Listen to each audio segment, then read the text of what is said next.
আমরা মনে করি একটা দায়িত্বশীল ভাষণ উনি দিয়েছেন। এই সময় এটাই দরকার ছিল, জাতিকে সামনের দিকে আসা জায়গা নিয়ে কথা জাতির শোনা প্রয়োজন ছিল। তার বক্তব্যে তার প্রতিধ্বনি হয়েছে বলে আমরা মনে করি। আমাদের এই সাংবাদিক বন্ধু প্রশ্ন করেছেন, গতকাল প্রধান উপদেষ্টা জাতির উদ্দেশ্যেই প্রথম ভাষণ দিলেন।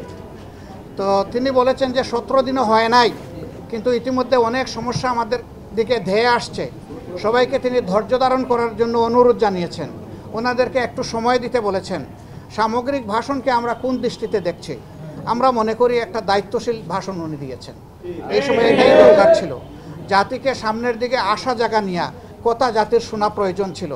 তার বক্তব্যে তার প্রতিধ্বনি হয়েছে বলে আমরা মনে করি।